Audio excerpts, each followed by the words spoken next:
E aí galera, tudo bem? Hoje com mais um Pitaco Histórico, aproveitando essa data do feriado do Tiradentes para fazer um questionamento, né? E dar o nosso pitaco sobre essa data. Tiradentes foi ou não foi um herói nacional? Então é o seguinte, primeiro contextualizando, né, esse feriado do Tiradentes, que é um feriado que foi criado em 1890, tá? Ou seja, bem nos inícios, logo após a proclamação da República, que começou a ter o feriado de Tiradentes, né?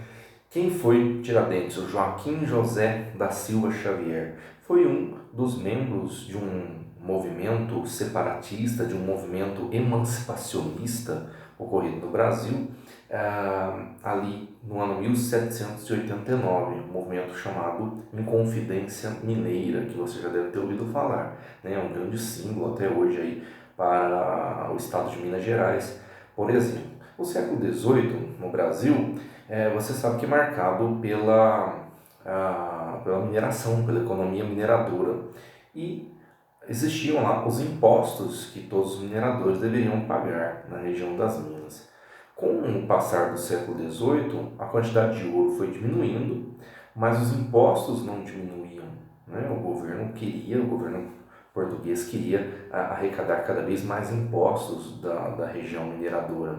Inclusive foi instituído uma cobrança das dívidas chamada de derrama, que tinha data marcada, e para que se atingisse a meta de cobrança da dívida, o governo poderia até tomar outros bens das pessoas que não fossem necessariamente ouro, né?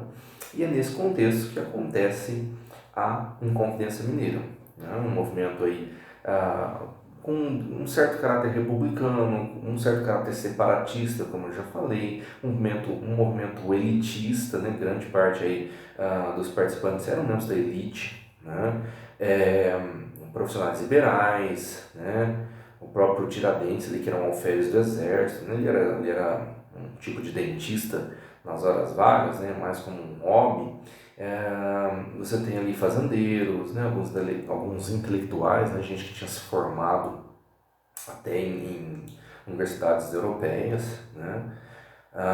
Escritores, né? Poetas, alguns daqueles poetas do arcadismo, né? Cláudio Manuel da Costa, Tomás Antônio Gonzaga, são alguns aí dos participantes da Inconfidência Mineira. Esse movimento que pensava numa independência, numa separação em relação a Portugal, a princípio essa separação era pensando em Minas Gerais, não era no Brasil todo, tá? Primeiramente aí, né? E inclusive a própria capital do Brasil seria em Minas Gerais, na cidade de São João del Rei. Bem, posto isso, né, o movimento acabou sendo traído, o movimento teve influência do iluminismo, influência da independência dos Estados Unidos. Eu nem sei se eu já falei isso aqui, né, no nosso pitaco de hoje, mas o movimento acabou sendo descoberto, acabou havendo uma traição de um dos membros, né, e devido a essa traição, né, de um outro Joaquim, né, o Tiradentes é o Joaquim José da Silva Xavier, o cara que delatou todo o movimento da Inconfidência era o Joaquim Silvério dos Reis, um fazendeiro, proprietário de minas, inclusive de lavras, né, na região mineradora, e que devia muitos impostos à coroa portuguesa. E aí ele vai delatar o movimento, né, fazer o famoso X9 que a gente fala, ou caguetar o movimento, em troca do perdão dessa dívida. Ele ia ter mais umas regalias lá que ele ia ganhar, uma mansão, uma pensão, um título, sabe? Título de honra, esse tipo de coisa aí. O cara vai lá e trai o movimento. E os revoltosos, antes mesmo de poder instaurar a revolta, são presos, alguns são deportados, tá?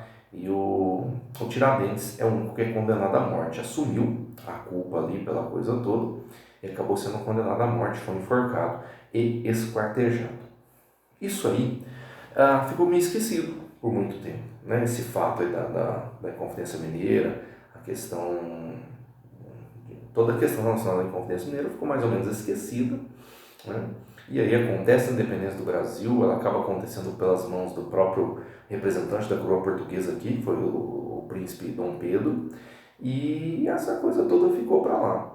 Na época do movimento republicano, é que o Tiradentes é alçado a essa condição de mártir, né? De um mártir cívico, religioso, de um cara antimonarquista e tal. E essa imagem do Tiradentes foi levado à frente depois que a República foi proclamada. Tá? E é nesse momento também que o Tiradentes, logo após a proclamação da República, recebe esse título aí de herói, né? De um defensor da pátria, de um herói nacional, e ganha um feriado em sua homenagem. Bem, e essa imagem vai permanecer, né? Depois, mesmo na época do regime militar no Brasil, ele é considerado um herói. Mesmo movimentos de esquerda também tinham tendência a considerar Tiradentes como um herói. Tá? É um herói mais ou menos criado, né? Mais ou menos lendário, mas não importa, lenda ou realidade, há uma mensagem por trás desse ícone, que é o Tiradentes, inclusive uma mensagem com características libertárias, né? Porque invoca a secessão, invoca ali a guerra contra impostos, né? A luta contra um governo centralizador, tá?